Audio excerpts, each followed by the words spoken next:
actual real stress is something that you don't really notice until you actually experience it. You always think, oh, I'm stressed because of this, but honestly, when it hits you, there's no doubt in your mind that you know that this situation is stressful and not very healthy for you. And I'm not talking about like putting yourself in a stressful situation, like for example a fight, or for me it would be like a competition, swimming, but just having a stressful life, having things go wrong and things that you didn't really plan for happening. That is what I feel like is true stress. And when you realize that, it's kind of like feels like everything's falling apart.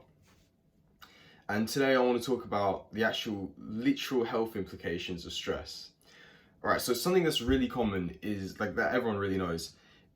Stress is always associated with the word cortisol, and cortisol is like this molecule that people that are stressed typically have high levels of.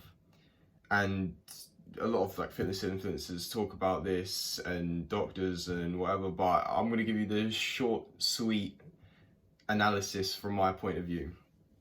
So people know that cortisol is associated with stress, and it's known as the stress hormone, but I've learned from Dr. Huberman that cortisol is actually extremely important in wakefulness, and that's basically the state of just being awake and waking up. Like before you wake up, you get a build-up of cortisol, and cortisol is what like triggers that, is one of the things that triggers you to wake up and feel energized. So if stress increases cortisol, then surely that's going to affect your sleep.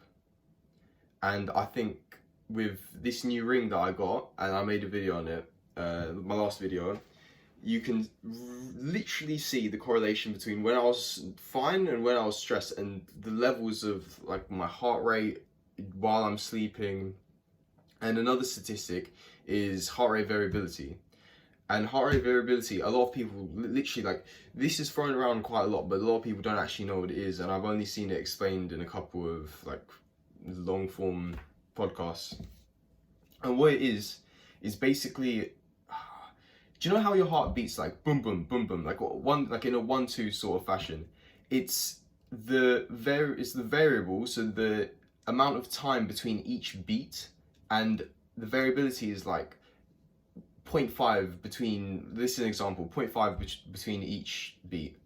And the greater that variability is, the less healthy you are almost, or the more stress your body is under. So the greater time between each beat in that boom boom fashion is like, it is just signaling recovery and how what your nervous system is doing.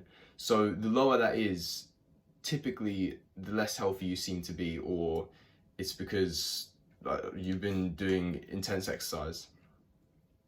So this all of these facts, like obviously I'm not a scientist or anything, but I'm just telling you what information I've gathered from more experienced and quite credible scientists.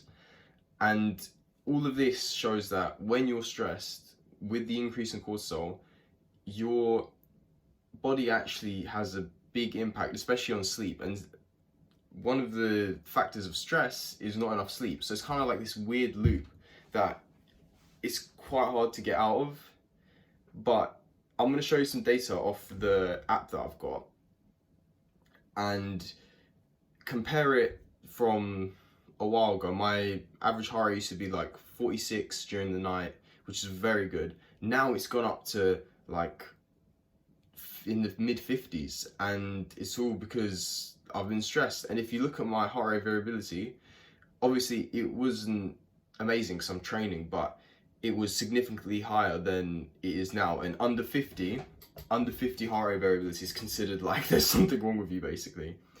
So you really need to work on, like, I know I personally need to work on that right now, and I'm really like massive deep dives into how to improve sleep. Like I've been watching Dr. Huberman a lot, and there's a ton of practices that I'll go recommend you watch him as well to try and improve your sleep. But to actually calm this stress down, you need to do things like meditating and try and I've found something actually interesting as well on this. I wasn't going to talk about this, but there's different forms of meditation, and if you focus on, I forgot what the specific name for it is, but it's like meditating but not focusing on your inner thoughts, focusing on like your body, like what you actually feel. And that's meant to show, like, scientific, obviously Dr. Huberman talked about this, it's meant to show that you, like, less intrusive thoughts and stuff like that in a simple way. Something else that's great is having social interactions, if that's readily available for you, and if you could build those, it would be great. I've been going on so many bike rides recently. I've been exploring the entirety of my area, and it's nice when you, like, when some random old couple asks you, like, oh, do you know where to go here? Is it, I was riding my bike and a couple asked me, is it safe to go up there? Is there, like, is it muddy? Is it overgrown? I was like, no, it's fine. You can go up there. Just be careful. There's motorcyclists. So yeah.